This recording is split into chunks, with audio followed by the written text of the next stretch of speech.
Joining us is John Chick. He's the NBA news editor at The Score. So, John, good morning. Thanks for making time for us. Let's begin with the Raptors. And how much of a blow is this for the team to lose two such key players? Well, it's a pretty big blow on the court. I mean, we can't really deny that. But I think also you have to keep in mind this was a risk that the Raptors took a year ago when they made this trade. And it paid off, I think, beyond most people's wildest dreams with an NBA championship. The Raptors knew that there was a very good chance Kawhi Leonard would leave, specifically to Los Angeles, and in this case, the Clippers. I think the manner in which it happened, though, in the last 12 hours, I think surprised everybody. There's been few leaks out of this camp. And, the Raptors are in a good situation in the sense that they're still technically a playoff team. I don't think they're going to contend for a title again.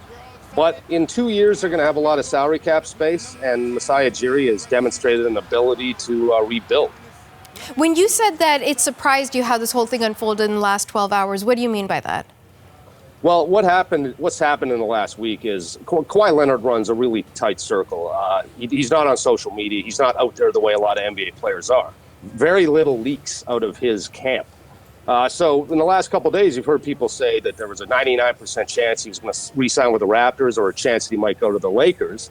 It turns out none of that was accurate at all. And I think what was happening behind the scenes that we weren't aware of was that the Clippers were working on a way to get Paul George from the Oklahoma City Thunder, which is a major coup. This is a huge story on its own if Kawhi doesn't sign with the Clippers. But being able to kind of back channel and make that trade ensured that Kawhi Leonard is going to the Clippers with another superstar, and they may be the best team in the Western Conference immediately. So does that make them the team to beat a year from now? I think Vegas has already told us, kind of just in the early bookmaking, that the Clippers are probably the best team in the Western Conference right now. I would tend to agree with that. I think the Lakers are going to be good. I think adding Danny Green's a very underrated piece for them with LeBron James and Anthony Davis. But, I think the Clippers might have an edge there. It's going to be a very interesting season in the Western Conference. Okay, so what should we watch out in the East with the Raptors? How does the team fill in this gap now? Well, this is what's interesting. You've got a young, good core player in Pascal Siakam. Whether he's ready to take the next step to be that superstar, I'm not sure. Kyle Lowry is coming back. He's got 1 year left on his contract. He also turns 34 years old in March, which is not, when point guards get above 30, 33, you might see a decline in skill. So the Raptors may be in a situation where they may decide to trade Kyle Lowry now, try to recoup some assets for him in terms of draft picks, maybe younger players, and see how it goes. If the team comes back intact the way it is, just minus Kawhi, I think you're still looking at a fifth or sixth seed in the playoffs next year. And a team that could go to the playoffs and maybe win around it. I don't think they're going to be able to take out teams like Milwaukee and Philadelphia, who both teams they took out this spring. But, they're still going to contend. And I think that is the ultimate goal of Masai Ujiri and the Raptors organization, is that they've built this great system, is to contend while at the same time build for the future. John, so much of the story of the Raptors this past season was the love affair, right? The city fell in love with them. The country fell in love with them. As a sports reporter, as a sports analyst, what are the key moments? What are you going to be taking away from this past season? Well, you just can't forget the shot against Philadelphia. That's a landmark moment in NBA history, not even the Raptors, to have a series like that end on a buzzer beater like that. It's going to live in Toronto sports lore forever. It may be one of the greatest moments up next to the Joe Carter home run.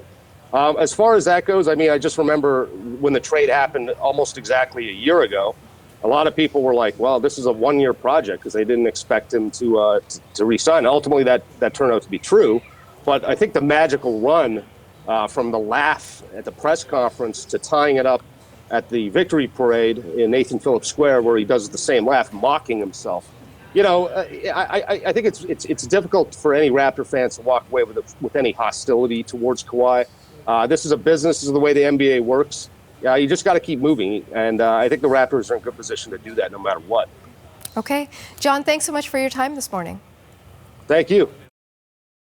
Joining us from Halifax is Raptors superfan Nav Bhatia. You are an honorary Raptor, Nav. So how are you feeling this morning when two of your teammates are heading off to California?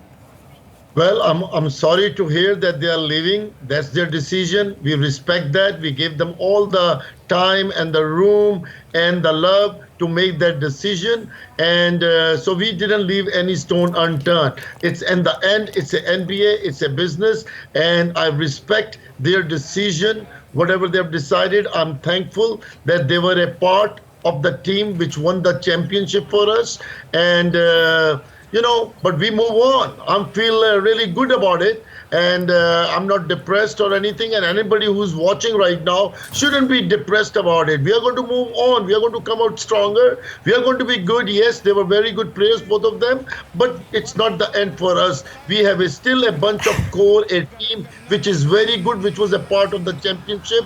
We still have the same coaching staff. We still have the same management, and we still have the same fire inside to win the championship again next year. Nav, let me jump in, because anyone who's been watching you over the years, we know you don't get depressed by anything. You're always cheerful. But you and the mayor of Toronto, John Tory, did lead this campaign to get Kawhi to stay. Now he's going home. He's decided to return to his home base in California. What do you think this means for the Raptors? Because we've lost not only Kawhi, but Danny Green has confirmed that he's going as well. So what are you going to be watching for in the season ahead?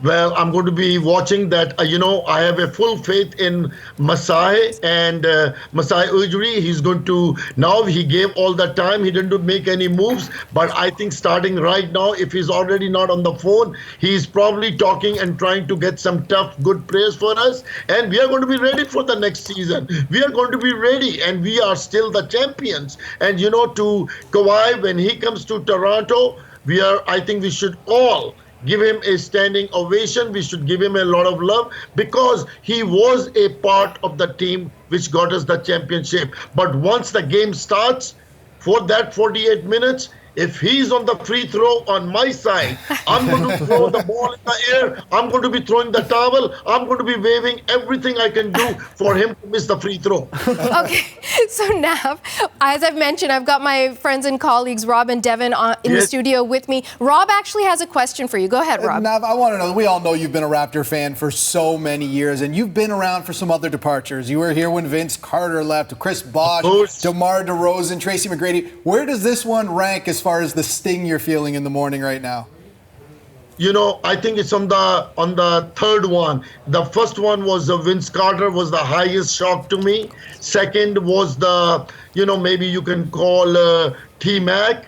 And the third one, I would say, was the DeMar DeRozan. This is right on the bottom of it for me. It's not really, I don't think we tried everything. We said you should stay in Toronto, Kawhi, but he didn't. I don't think he made the best decision for him, decision here. If I were him, I would stay in Toronto. I would be the king of Canada. I would be the king of the country. Now I'm going to be the little guy I would be the guy in a city. So I think he's going to realize that later on, that he would have been the king. The city was his, the country was his. But again, we respect his decision and let him enjoy. We wish him all the best in Clippers. But when he comes to Toronto, be ready. I'm going to be doing whatever I can do for him to miss that free throw. Nav, I'm going to bring Devin into the conversation. He also wants to ask you a question. Well, Nav, just to that point about being the king of Canada, the king of the North, what were you hearing leading up to this overnight decision? You're so close to the team.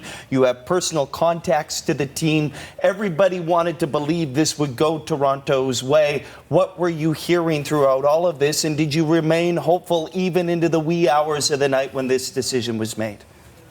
Yes, I'll be truthful to you. Yes, I thought that he will make the decision to stay with Toronto, because for me, that was the best logical decision for him to make. We gave him for his medical, for his load management, and he saw what love he can get from Canadians. The whole country was behind him. He was like I said, he was going to be the king. He was the king here. But again, that's okay. He's gone there. I'm okay. I'm not going to be crying or even drop a drop of tear from my eyes. I'm ready. I sent a message to Masai already that we are going to be fine. He's fine, and we are going to be good, and we are going to bring some good players and be ready for the next season. And watch us, guys. We are going to be on the top of the Eastern Conference next year again.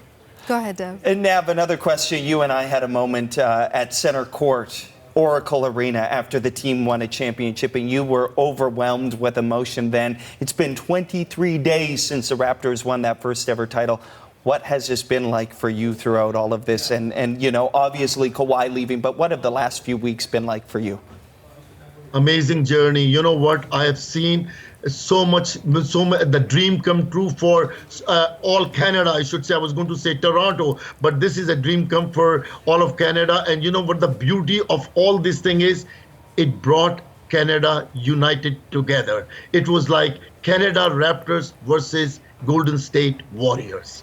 And it was so beautiful to see coast to coast. I'm in Halifax. Everybody's talking about the Raptors. I think it has increased the growth of basketball in Canada, which is so beautiful to see that. But the best thing it has happened is that it has united all of us Canadians together with this sport. Okay, you know what? That is such a beautiful sentiment. I think, Nav, we are going to leave it there with you. Nav Bhatia, Raptor superfan, honorary Raptor, Toronto ambassador, good time guy in Halifax, Nova Scotia. Nav, thank you so much for your time, sir. Thank you very much, and go Raptors, go. We are the champs. Rob, because we didn't get it in the interview, what are the details of the deal? 4 years, $142 million with the Clippers, the most he could have got with any team other than the Raptors. He could have got 5 years, $190 with the Raptors, so leaving a couple of bucks on the table. This happened in the middle of the night. You're wondering, why did he go to L.A.? Well, one, he's from L.A., he's heading home, but two, they pulled off a monster deal with the Oklahoma City Thunder, acquiring Paul George for multiple players, 4 unprotected first-round draft picks, 1 protected, and 2 swaps. So a lot of people, including an ESPN report, said he would not have signed with the Clippers if this deal wasn't done. Paul George, Kawhi Leonard, the same court. That is a 1-2 punch. It's going to be a lot of fun.